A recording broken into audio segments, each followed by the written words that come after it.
pushes way up the racetrack, and now here comes Janzik. Janzik goes by Query, and he goes by Inman. Burnell gets a great run, another 3 wide for the race lead. It's going to drag race off of turn 4. Shepard is there, but it's Larry White at the line. Still going to be Pat Ward, and they make contact. Britton has broken the race car. AJ Slideways. Alan Johnson wins. Whether you hug the infield tires or rip the cushion, you found the fastest dirt track podcast in motorsports. Welcome to Where Legends Are Made, the official podcast of Land of Legends Raceway. Here's Stephen and Brad Ovens. Well, fans, welcome into another episode of Where Legends Are Made, the official podcast of the Land of Legends Raceway. I'm your host and lead announcer for the Land of Legends, Steve Ovens. Welcome aboard. Got a great show for you this week as we're starting to ramp up and get ready for the 2023 season at the Land of Legends. Our guest this week is going to be Greg Birosh, Pepsi Big Block Modified driver out of Horseheads, New York. He's got a great story and really has a multifaceted story. Another one of these drivers that grew up at the Land of Legends,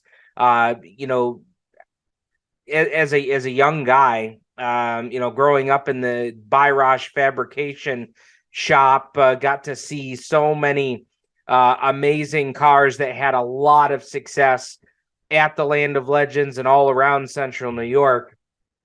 We talked to Greg this week about his history in the sport, what it was like growing up as the son of legendary driver and car fabricator Johnny Birosh. We talked to Greg about that. Greg's got his own history in the sport as a commentator and announcer at several local racetracks that everybody listening to the podcast will be familiar with.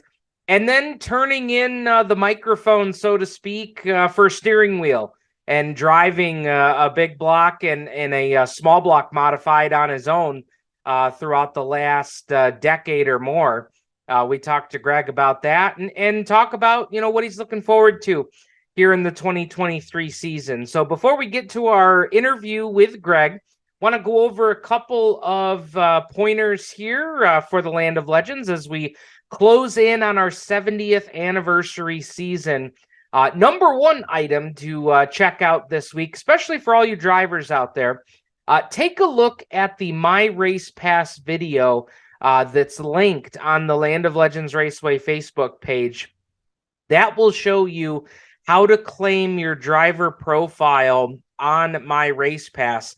Every driver needs to register on My Race Pass before the first race of the season.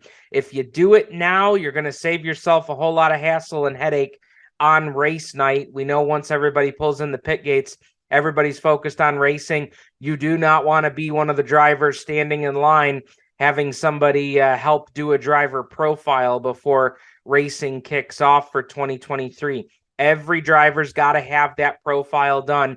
It's very easy to do. And this YouTube video that was put out by My Race Pass walks you through the whole process. It's free, does not cost you a thing. And we have switched over to My Race Pass. Super Dirt Car Series recently, last year, switched over to My Race Pass. We've been using it with the CRSA Sprints for years now. I love My Race Pass. I think that it may be, the drivers may not see all of the things that's going to allow our track to do and how much it's going to streamline things. There's definitely benefits for drivers, don't get me wrong, but it is going to really streamline our processes at the racetrack from a registration perspective, from a points perspective, from timing and scoring. We're now going to be incorporating that into our broadcast. There's a section where you can fill out your driver profile. We used to have you fill out the paper forms. Now you can do that all online. You can even put in your 3 big sponsors that you'd like mentioned on race night. Of course, myself, Tom Skabinski, will still be gathering that data and double checking things as we normally do as part of our process. But there is a space for you to be able to do those updates if you want to provide those to us. There's just so many great things. And for the fans that are listening to the podcast too, There's also fantasy racing that's going to become available to our fans at the Land of Legends, and those all around the world. Anybody that wants to put in a lineup for a team. So there's a lot of great things, a lot of great perks that are going to come along with my race pass. So please get that registration done. Claim your profile, get all that taken care of before our first practice and our first race night. Another thing to point out, right below that post with the My Race Pass video is our marketing video for 2023. We did some updates to that. The last marketing video we had out was in our before our 2021 season. So we've made some updates. If you're a marketing partner that's listening, or you know somebody that might be interested in promoting their business at the racetrack, there's a lot of different options that are included in that marketing video. So be sure to take a look at that. There's just so many positive things. Speaking of marketing partners, we've got a major sponsor announcement that's coming. It will probably come early next week, Monday, Tuesday, Wednesday, somewhere in there. We've got a major marketing partner announcement that's coming, a major brand in the Canandaigua area that is jumping on board with the Land of Legends Raceway in 2023. Could not be more excited to make this announcement. It's very difficult not to give out a teaser here on the podcast. You'll just have to stay tuned to social media, both on Facebook and Twitter and Instagram, to stay abreast of what's going on with our sponsor announcements. We've got a lot of sponsor announcements that are coming out. One that hasn't even been released on social media yet. It will be this weekend. Welcome to Sterling Lubricants. Sterling Lubricants is going to be the division sponsor of our Sportsman. Now, if you've been following along all year, Auto Value Parts Stores had been announced as the Sportsman sponsor. They are going to allow Sterling Lubricants to jump on as the Sportsman sponsor. So big shout out to Mike Welch and everybody at Auto Value Parts Stores. We're going to change up their program a bit, and they were so courteous to allow Steve Sterling and his folks to take on the Sportsman. That kind of follows along. I know Sterling Lubricants sponsors, so many different Sportsman efforts, both in Western New York as well as in Central New York. They were a sponsor of our Gerald Hares Memorial Sportsman Shootout last year, and now they've taken a step forward to come on board as our Sportsman sponsor for every Saturday night at the Land of Legends. So thank you out to Steve Sterling and all the folks there at Sterling Lubricants. It's going to be a great season and is going to, just take their exposure of their business through the roof this year. So very excited for them. And we'll have an update on Auto Value Parts Stores and what we're going to be doing with them coming up here in just a few weeks as we put that whole package together. Shout out to Tanner Robinson, who has just been doing yeoman's work in terms of the advertising and signing sponsors, re-signing sponsors. You'll see a lot of sponsors coming through in the next week or two that have re-upped with the Land of Legends. You've already seen some here in the past couple weeks. Max Dairy Bar's back on board. They've also taken on the Little Legends Kids Club. So thank you so much to them. We also have, other sponsors that have, jumped back on board. Myers RV Superstore. American Woman Designs has been out in the Midway as one of our vendors over the last 2 seasons, I think. Might have been just last season, but they've now jumped on board as not only a sponsor at Land of Legends, they're also going to be doing a video commercial on Land of Legends TV. Also, shout out to iFree Storage and Distribution Center. Adam Depew just dropped the news that he's got a 305 sprint car prepared for 2023. I just saw that drop on social media yesterday. iFree Storage and Distribution Center back on board with the Land of Legends. Tradition Automotive Group, Sherwin-Williams Paints, VP Racing Fuels, Enertech, Club 86, several sponsors that have been announced over the last couple weeks since we've been off here on the podcast. So I think that pretty much does it for what we wanted to cover and announcements to keep in mind. So get those My Race Pass profiles filled out. Take a look at the marketing video on both our YouTube channel and our on our Facebook page. And while I'm talking about the YouTube channel, go check that out. YouTube.com/@Land of Legends Raceway. YouTube.com/@Land of Legends Raceway. Subscribe to our channel. We are closing in on getting to that first initial goal of 1,000 subscribers on the YouTube channel. So please go in and check that out. We've got the marketing video that we've put up recently. Our second episode of the podcast for 2023 with Doug Elkins is on there. And our Stagger Tech Tip with Tim Fuller was recently uploaded there as well. So be sure to check that out. And also, I also wanted to just give a nod to Dirt Vision too. We are joining Dirt Vision for 2023. And I just saw a couple weeks ago, they were talking on Twitter about having uploaded a bunch of This Week on Dirt shows, which was the half hour, I believe it was just a half hour program that it was so popular in the mid to late 90s and even the early 90s. Go and check that out. They have uploaded, I think it's about 8 to 10 episodes of This Week on Dirt, scattered across a couple different seasons, hosted by Doug Logan. You see Paul Small, you'll hear Doug Elkins on there as well. It was just awesome. It was appointment television back in the day. So be sure to check that out as well. And get your Dirt Vision subscription so you can see all of the Super Dirt Car Series events in 2023. I think that'll do it for announcements. We'll step aside when we come back. Greg Birosh will step in. We'll hear all about things modifieds with a driver of the 29NY. You're listening to Where Legends Are Made, the official podcast of the Land of Legends Raceway.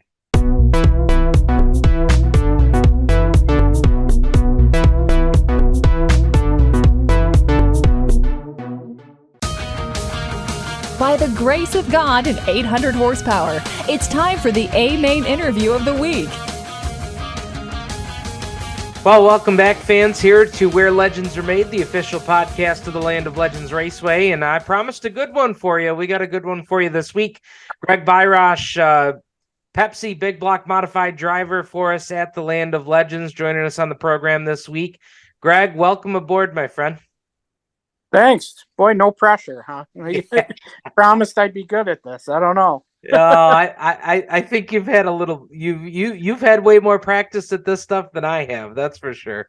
Well, But this is actually a lot of fun for me because when I was coming up through the ranks and racing, and then really had an appreciation for guys like yourself and Rich Vleck, all the years you guys worked together at what I grew up as my home track, at Outlaw. This is fun, and you get to have a lot of fun wheeling one of these big block modifieds every Saturday night. That is true. Yeah.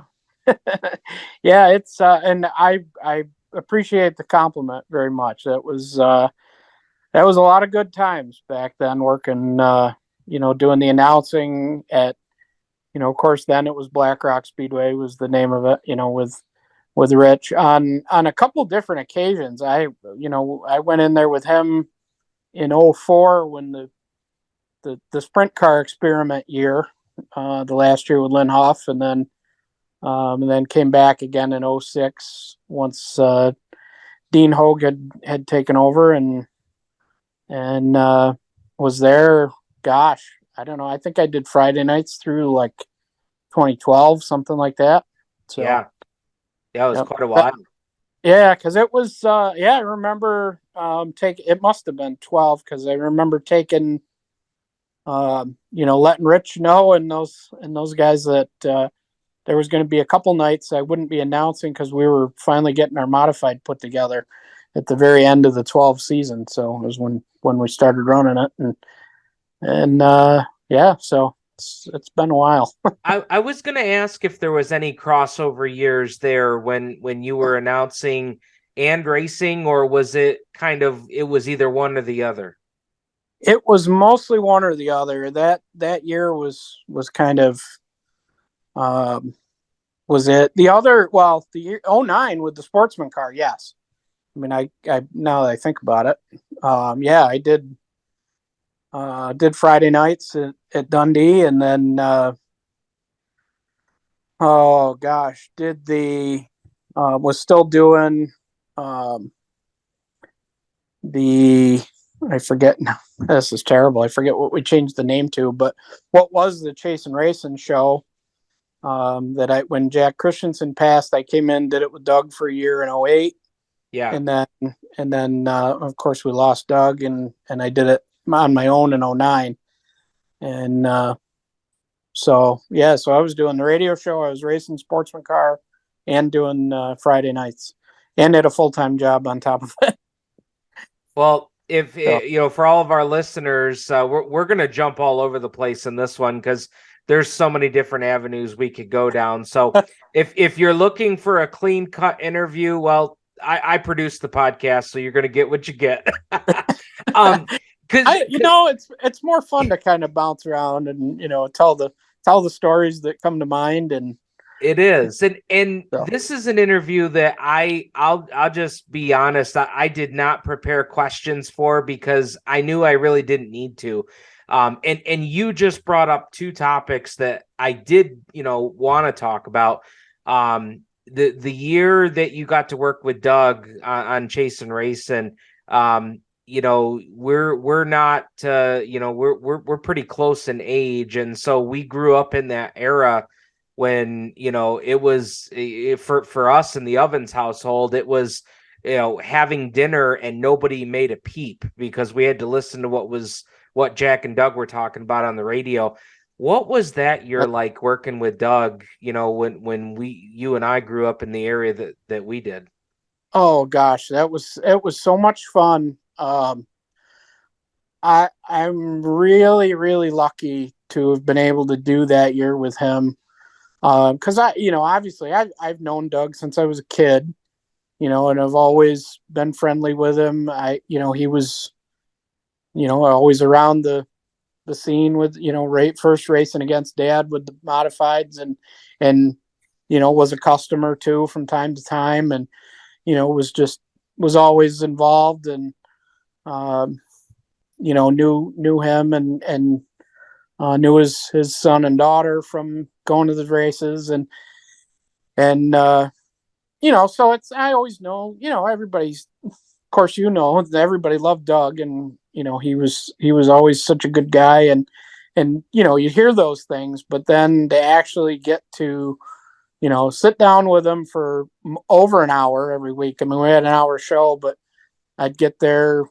I mean, I was usually coming from work and trying to get there, at least half an hour ahead to kind of make a little game plan as to what we're going to go through, and, make sure that we had, all our notes set for the broadcast. And then, of course, we'd get done with the show, and then we'd just start talking about something else, and we'd be standing there or sitting there at the radio station for another hour or whatever, just chatting with each other. And it was always a really good time. I really look forward to that.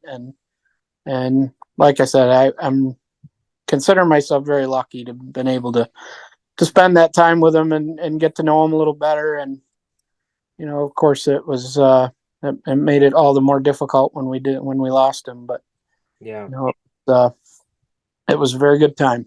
Yeah.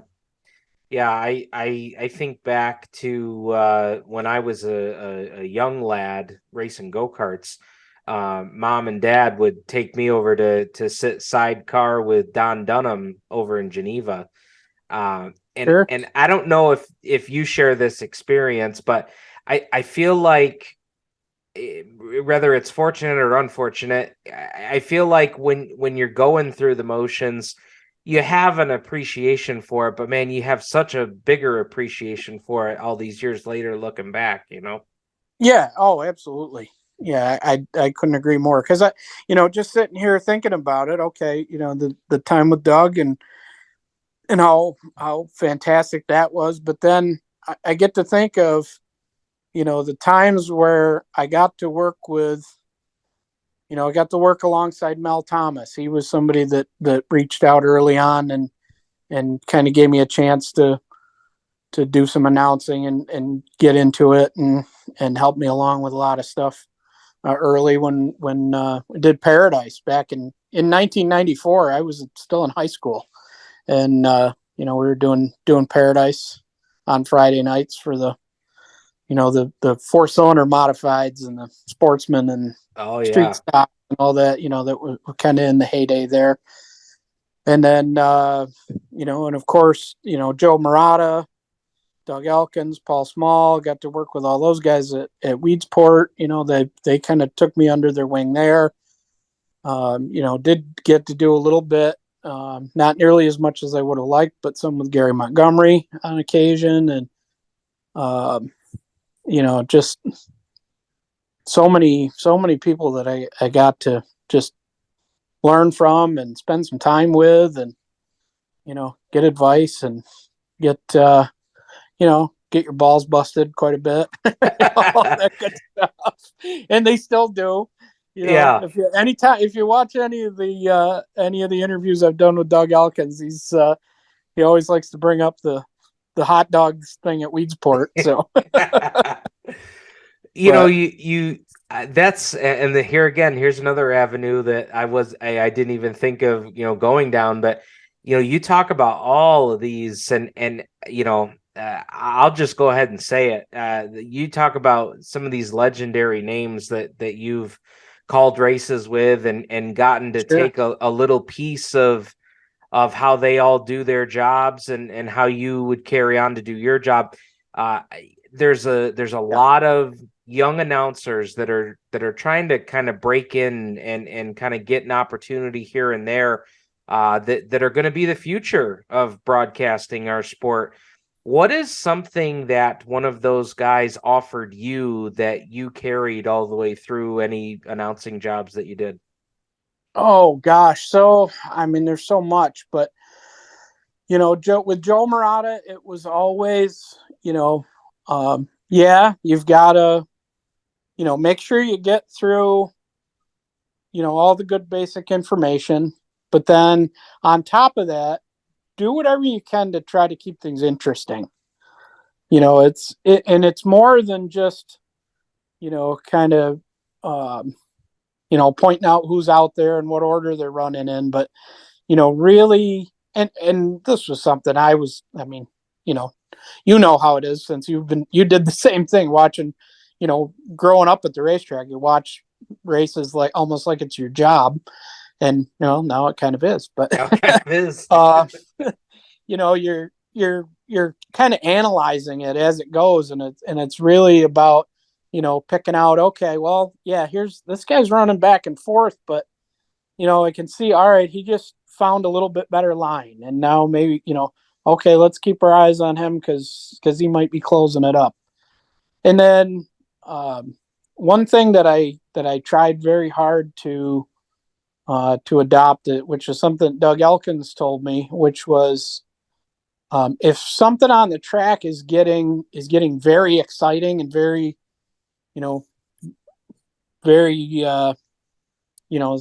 requires an awful lot of attention, is to, rather than to let your voice get high pitched, to try and speak faster. And if you can kind of keep that, he said that will convey so much more intensity as if you speak quicker instead of higher in a higher register. And I know early on I definitely had an issue with I would get very, very squeaky.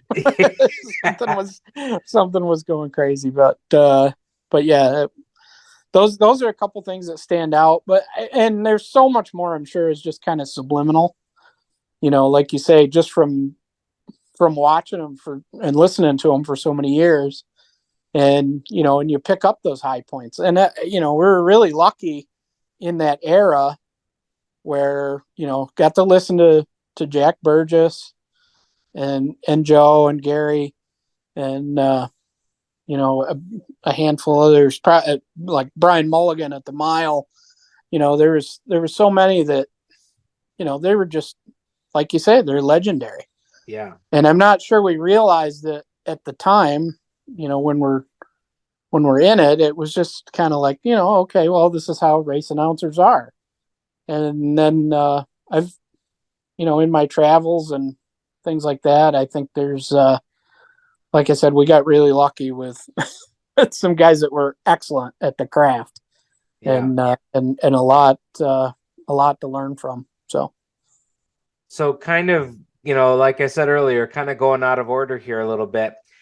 There's a lot of diehard Canandaigua fans that know the Birosh name, know the story, but we got a lot of new fans too, and fans that are just coming into the fold. And I know this is tough, but kind of Reader's Digest, like give us the Birosh background in racing, and like what are some of your earliest memories of racing or being at the track, or probably more so being in the shop watching all those crazy crafts being put together? Yeah. I mean, yeah. So it basically, it started with my dad. My grandparents on my dad's side were never really into it. My grandmother never went to a race. She couldn't bring herself to watch it. She thought for sure if she went to watch that, some catastrophe would happen and dad would get hurt. So she never even went to a race. It's same with my aunt, my dad's sister. She won't go either. My grandfather was, he passed. Oh gosh, I mean, it was before I was born, but so my dad hadn't really been involved in it very long, and he didn't say no, don't do it, but he wasn't really one to be going to the track or anything either. So it really started with dad. I mean, he was an auto mechanic to start with, and then became a service manager early on, and was always into building cars, fabricating, and he and Weldon Lawrence grew up across the road from each other in Waterloo, kind of halfway between the thruway and where the landfill is on 414, if people are familiar with that area. But yeah, so they got started, and then and dad knew Walt Mitchell, and used to help Walt a lot on his cars, and Walt said, here's one of his old late models, and I'll drag that one out and throw that motor in it, and you can go run it. So he started running it, at Waterloo, and did a little bit like Canandaigua and stuff too back in the late model days in the late 60s, early 70s. So that's kind of how he got in it, and then eventually his just kind of doing fabrication for himself and a couple other people turned into more. Eventually it became the business. Built chassis, really started to get heavy into that when I was really young. I mean, they always had the shop there, but put an addition on it and really did some more, got into the real fabrication business and doing it full time for a living. Like I say, early 80s. And then the first real, the first Birosh chassis modifieds that went out would have been 84. Dad, Jeff Capisser, Steve Payne, Gary Farnsworth. Well, I think Darrell Welty drove the car to begin with, but yeah, so that's kind of how the modified ball started rolling. And of course, Dad had been running, drove on and off for Bill Trout for quite a few years, starting in the late 70s. Drove for Ken Doucette for a good bit, like 78 through 83. Got quite a bit into the modifieds, and then, it was getting by, the mid 80s was, the money part of it was really starting to take off, and you needed to be able to race, close to 100 times a year to be competitive with, the all those guys that have filled the Hall of Fame now. Yeah. Racing against. And so it got a little bit tougher, and you're trying to run a chassis business and do all that plus race. It made it a little tougher. So that's when we start. Well, actually, Bob Hemingway had a sprint car. Dad drove it a couple times, and Bill Trout saw what the payoff was for where they'd finished at a URC race at Weedsport. And he said, you know what? We ought to get a sprint car instead of a modified. and that was right at the end of '87 is when they put that first sprint car together and ran 88 through 92 with ESS, and won almost 20 races with ESS, and a couple down in Florida, and so the sprint car deal was a big success, and but it was, again, that was kind of taking him away from the modified stuff, which was how he was still making a living, selling the modifieds, and wanted to get back over to that. By that time, had Alan Johnson running cars. He started running Dad's cars in '92, and so Alan was a lot of the R&D and that, because anybody that knows Alan, if Alan's fast, get ready to watch him change something, because he is always he's never satisfied. He's always searching, and that's, I think, part of the reason why he's had so much success over the years, is he never rests on what's there. It's like, okay, yep, that was fast. Now how do we make it faster? Early '90s, having Alan in his cars, that had to be a big deal then. It was huge, and it was a couple times, '86 and '90. Jack Johnson ran them, and when Jack, I'm not really sure what the reasoning was behind it, but I mean, Jack kind of, he ran pretty much a little bit of everybody's stuff over the years. Sure. He was probably another one that was, he was just always searching, didn't want to just get, stuck in a rut, basically. And, so he'd run one brand of car for a couple of years, and then he'd switch to something else. And, he'd have a Troyer car, then he'd have an Olson, then he'd have a Tobias, then he'd have one of Dad's, and, and he was a dealer too. So, it did help sell some cars. But I think, like I said, he came back and ran it in '90 and had some success, Fonda and Lebanon Valley and places like that. I think one might have won the opener at Brewerton that year, if memory serves. They built the pavement car that's in the Hall of Fame. Bob Hemingway owns that now. And that car was very fast, but they just had a bunch of bad luck with it. Like broke a U-joint and had, some other issues with it. But at any rate, so I think, when he left in, '91, it was kind of like, had a lot, don't get me wrong, a lot of great customers. I mean, and especially sportsman division at Canandaigua. I was excited to see the anniversary T-shirts with all the different champions. Yeah. On the shirts, and I said, well, I know if for some reason a Birosh car doesn't end up on the sportsman shirt, then something's wrong. Because there were a whole bunch, and I was at the booth at the Motorsports Expo trying to count up how many of those championships were Birosh cars. But between Scott Schrader and Steve Schultz and Todd Burley, and there was a bunch of them that won titles. Gary Tompkins, so yeah. What was the special? I don't know what I want to say. Like, what was the special sauce about a Birosh car? It's a good question. I would say the biggest thing was the dad was a big believer in chromoly tubing.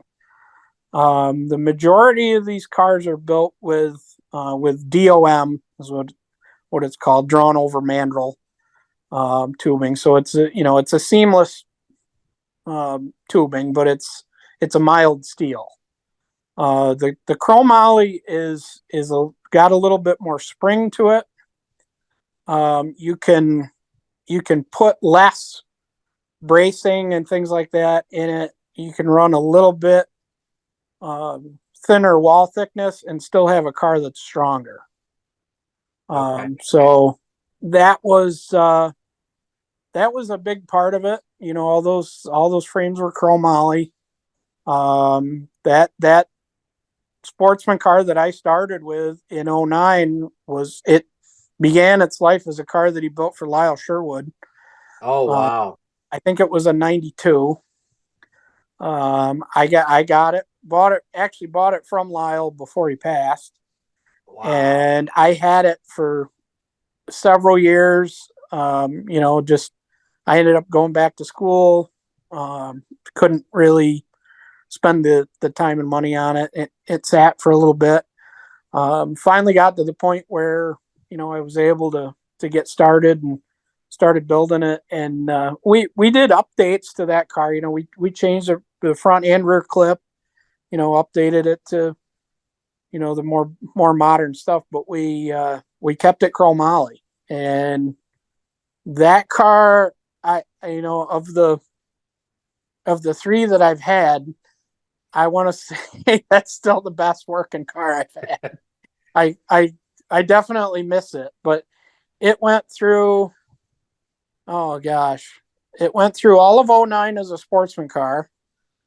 Then took a couple years off. Got a small block Ford. Ran a handful of races at Canandaigua and Dundee in 12 and 13.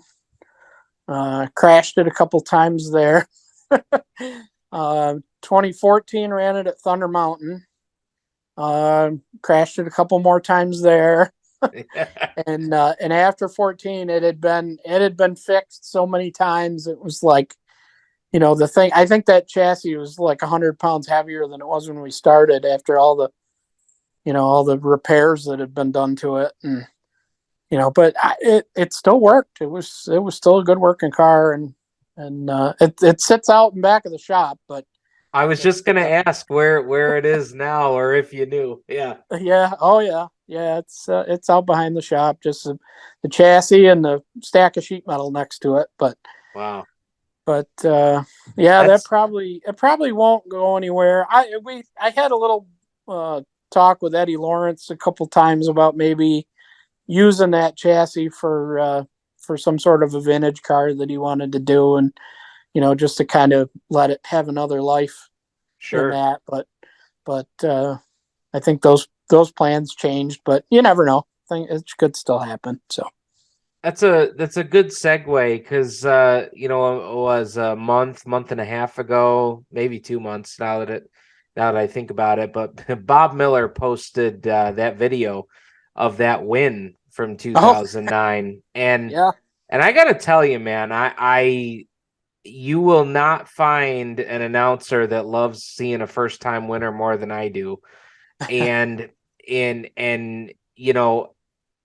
the reaction in Victory Lane, I'm not gonna say that we don't see that anymore, because on occasions we do. You don't see it as often, but man, going back and watching that video, you thought, wow, how refreshing was this to see somebody get out of a car. You didn't even have to get out of the car, man. We could hear you on the track microphone sitting in the car with your helmet on. It was just so awesome. Like, nobody had to question how big a deal that was for you that night. I was going to say, I don't think anybody asked a question at all. I think they just, I took the checkered flag and went down the backstretch, and somebody pulled the string in my back, and that was it. I was gone from that point. It was just Yeah, it was. I can't even explain how exciting that was. Just to, just because the history of the track and our history there as a family.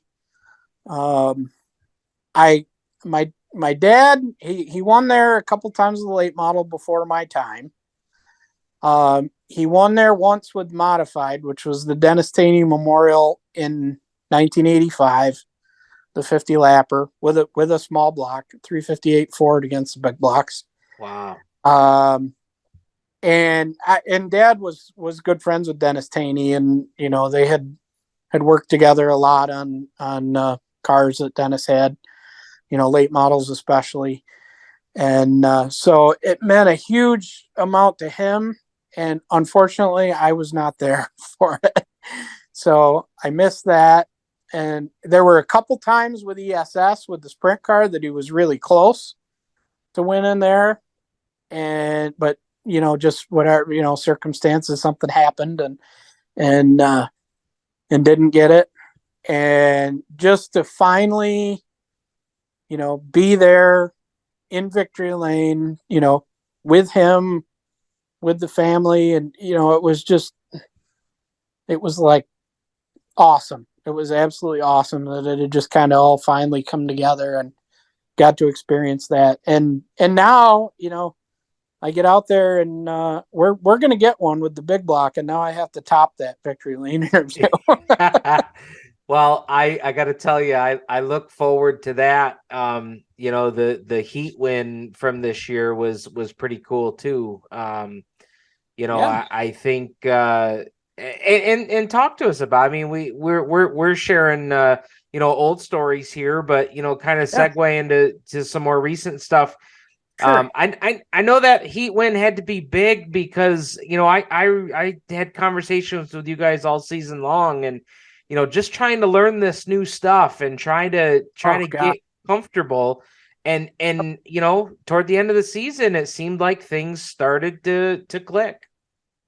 Well, I had, at the beginning of the season, I said, well, really, technically, I'm basically a big block rookie because even though I had run in the division in like 16 and 17 at the track, we were running a small block back when Jeremy Corcoran was the promoter. He allowed us to run a small block, and it was it was more of an open small block. It wasn't a spec head 358 with the with the rev limiter and all that sort of stuff. So it was a little bit more competitive. I mean, I still, I would get absolutely smoked on restarts and stuff like that. But, so I ran the small block there back then.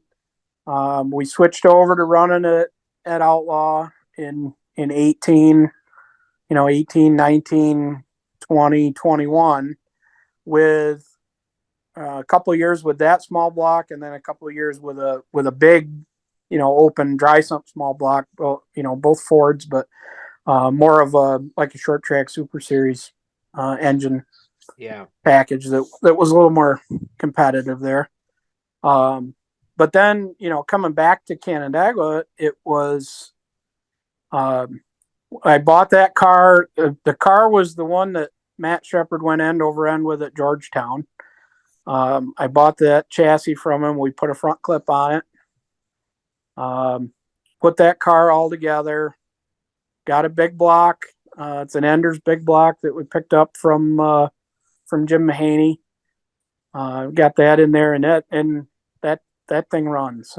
It really, I really look forward to the nights when I can let that thing really shine when it all comes together. But so it's a new chassis going back to Hoosier tires, which I hadn't been on in several years.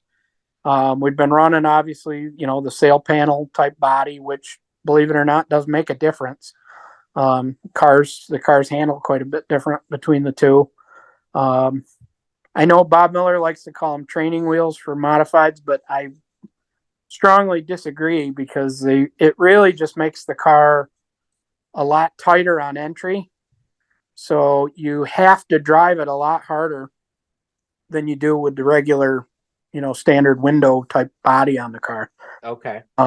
And so it's definitely not easier by any stretch of the imagination. It's just a completely different, you got to change your style. So And with that so, being said, does coming from the sail panels to now windows with the coil suspension, do you think the sail panels helped you make that transition? that's a good question. Not quite so much, because the Troyer car that we had previous, we did still run it on torsion bars, but it had the left side panhard bar versus the right side. So it acted a lot like the coil cars do anyway. Okay. A little bit different, feel, but again, with changing, basically it was a wholesale change, and doing it in the off season. If I'd run like Friday night with one car and then Saturday with the other, I could probably give you a lot better comparison. But with it being spread so far apart, it may have helped, because the cars are a little.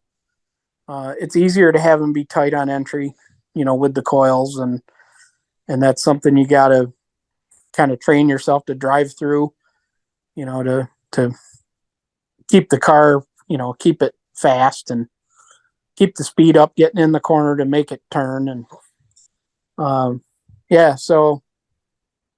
basically changed absolutely everything except me Yeah. for last year. So I felt like as much of a rookie as I did when the first time I ran Sportsman. It was like, holy cow, I have got a lot to learn. Sure. And and it was a process for sure. And then with weather being the way it was kind of tricky, because you never necessarily knew what track you were going to get week to week.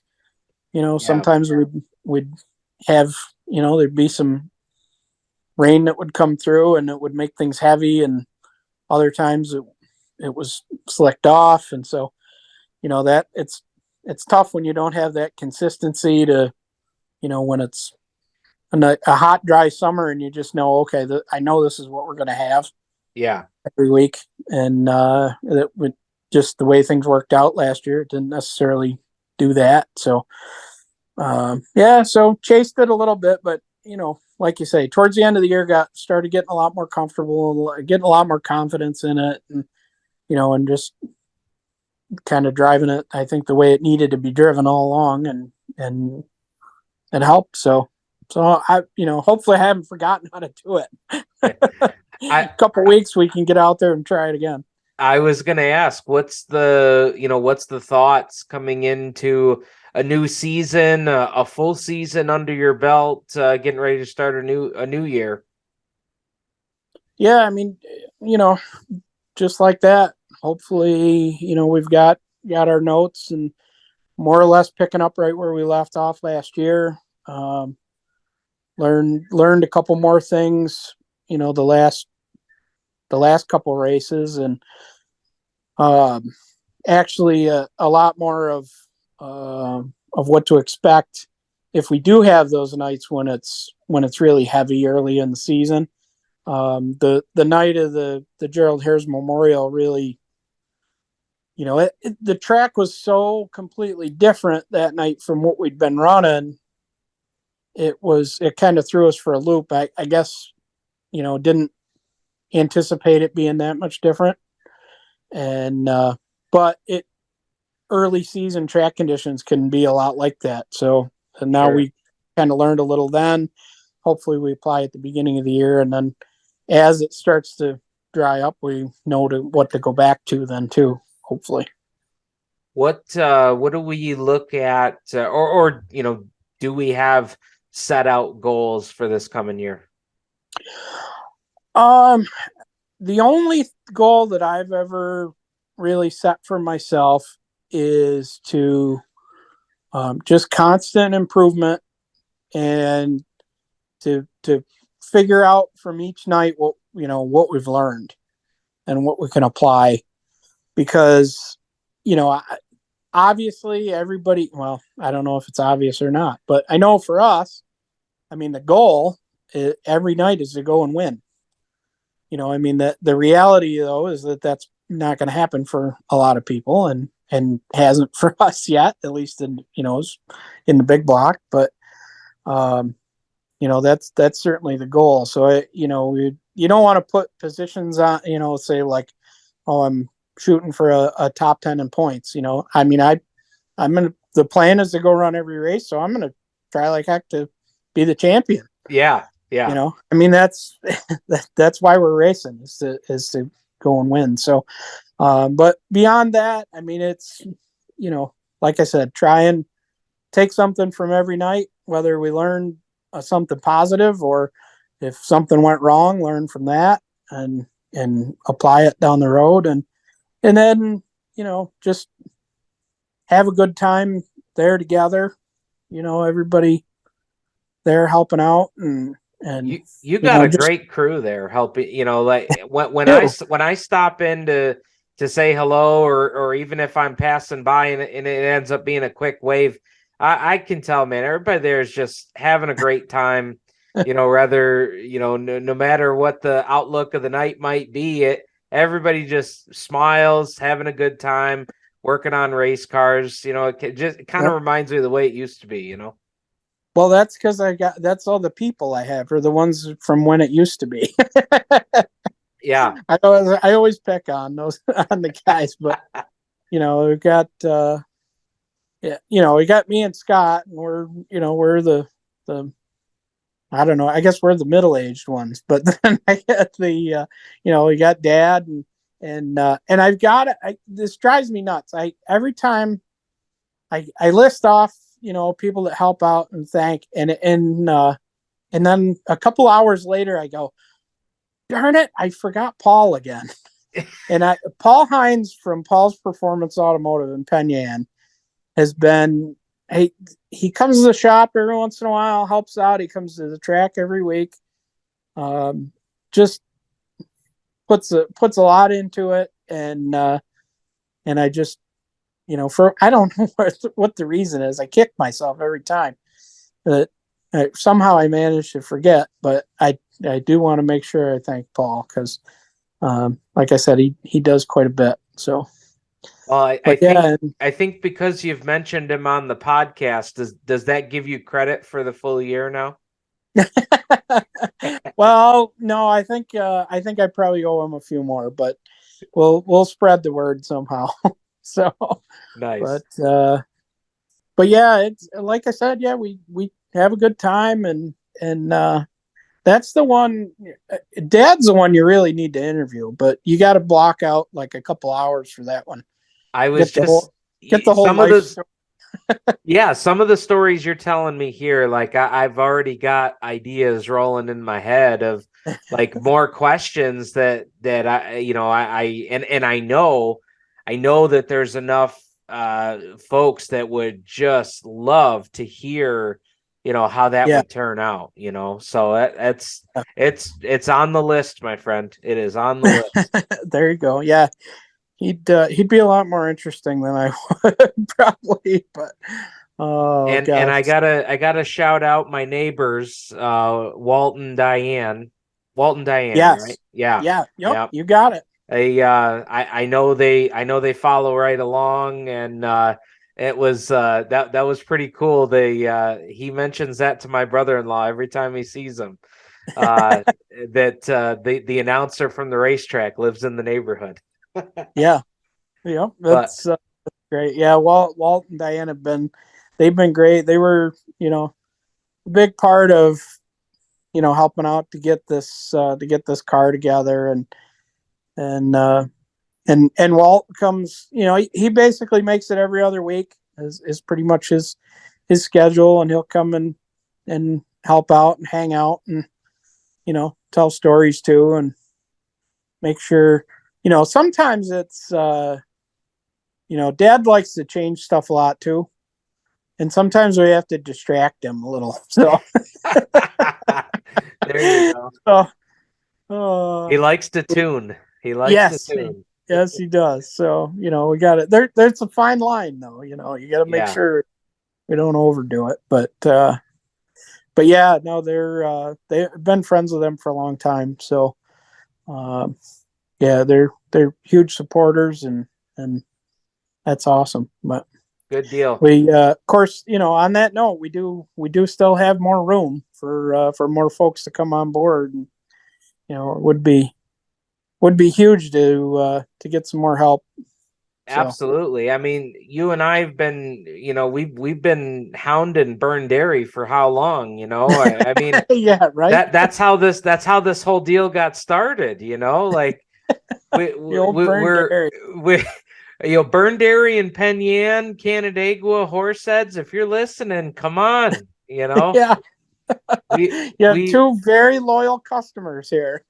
I mean, there's a NASCAR podcast called The Teardown, and I feel like we could do the Land of Legends teardown at the local Burn Dairy. I mean, There you go. how many times has that happened where we've run into each other and kind of broke down how the night went, whether it was good, Right. bad, or indifferent. But Yep. yeah. Yeah, it was always on the way back from Outlaw. It was always Alden and Alex Payne and that whole group that I'd run into at the Penn Yan one, and then now when it's coming home, going Canandaigua back to Horseheads, now I run into you all the time there. So Yeah. Well, it's the great. perfect stop, and in most cases, it's the only one that's left open. Right. Yeah, exactly.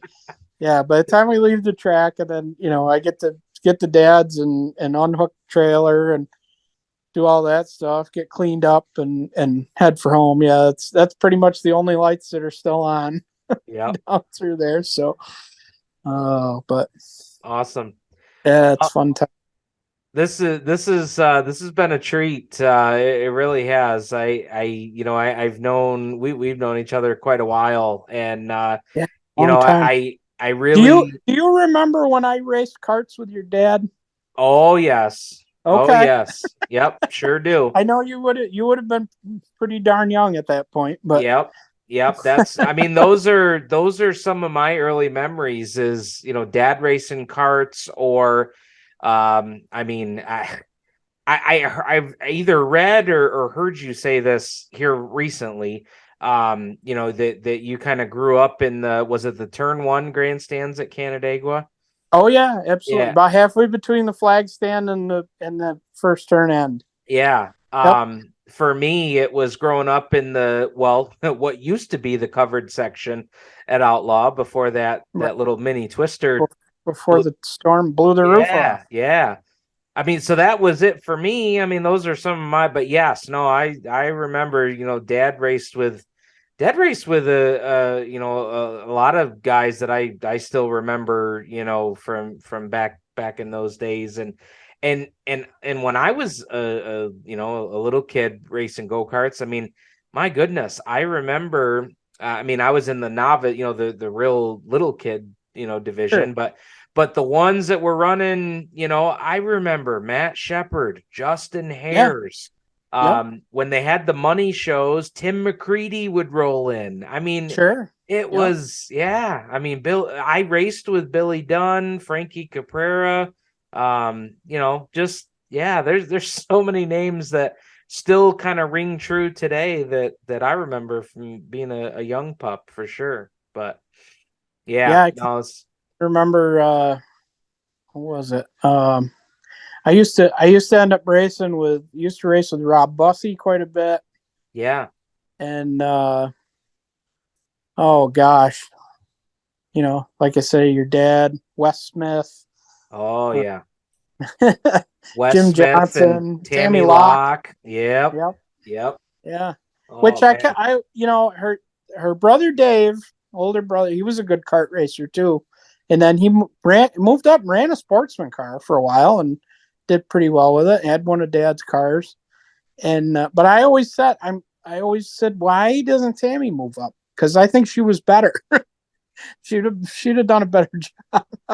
If I was But standing in front of Wes, I probably wouldn't say it. But if Wes wasn't around, I absolutely believe that Tammy Locke at her height in go-karts yeah, had as much talent as any other driver that came through there. yeah, she was very good. She was untouchable at Frozen Ocean. I could not figure out how to keep up with her to save my life. And you want to talk about somebody that had ice in their veins?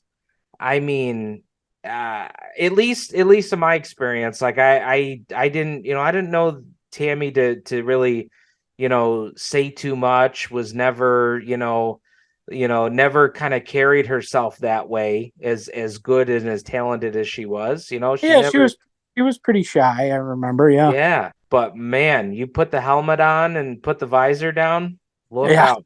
Look out. All I can remember is one time, we're walking through the pits and her father waved me over and said, "Here, give me a hand putting her cart up on the stand here," because nobody else was around, and I'm like, "Oh, okay, sure." So, and of course, this is back when, it's we had the 4-cycle senior class, so it wasn't like lights, mediums, and heavies. Yeah. We were all running the same weight, and of course, Tammy was, she was tall, but she was so thin. She had so much weight bolted to that cart. It was all we could do for her and her father and I to pick that thing up and put it on the stand. I'm like, holy crap. Meanwhile, I'm down the way with nothing bolted to my cart, and I'm right. 20 heavy. We're trying to figure out how we can lighten it up, Yeah, exactly. We went from the fiberglass and straight plastic panels to that corrugated cardboard plastic stuff. Give me a couple pounds somewhere. Oh my goodness. Man. I remember I remember the first time my father built a body out of that stuff. I came in and said, "Dad, I cannot race that." He goes, "Why not?" I said, my cart looks like it's made out of cardboard. Hey, gosh. that's the life of a husky racer. The stories, yeah. I always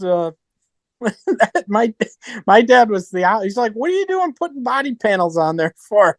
I'm like, "Well, I went and got sponsors. I got to put them on something." It's just extra weight. Yeah. Yep. Like, yeah, you got a point, but I do have to have numbers and things on here. Once a racer, always a racer. Hey man, this is a good time. We're gonna have to do it again, and yeah, like I said, I've got Johnny Birosh on my list now. I'm on the hunt for a future podcast because I think the fans would really, really love that. Especially the ones that really enjoyed his heyday at the track and on the sprint car tour too. So that would be a great episode. But he's got a lot of stories, that's for sure. Oh, that would most of them are true too. Most of them are true. That's right. Hey Greg, thank you so much for being on the show this week, and it won't be long. It won't be long, and we'll be at the track talking. Sounds good. Well, I appreciate you having me, and this has been a good time. Thanks. Absolutely. There's Greg Birosh, our A-Main interview of the week. Stick around. We'll wrap up the show and get you ready. Practice only a couple weeks away.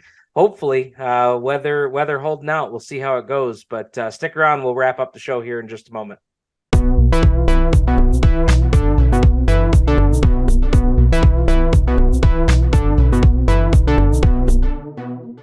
Well, what a great A-Main interview with Greg Birosh this week. That went probably 3 times as long as we thought it was going to go, or at least what we had planned on going. But that was just one of those great interviews that you get into.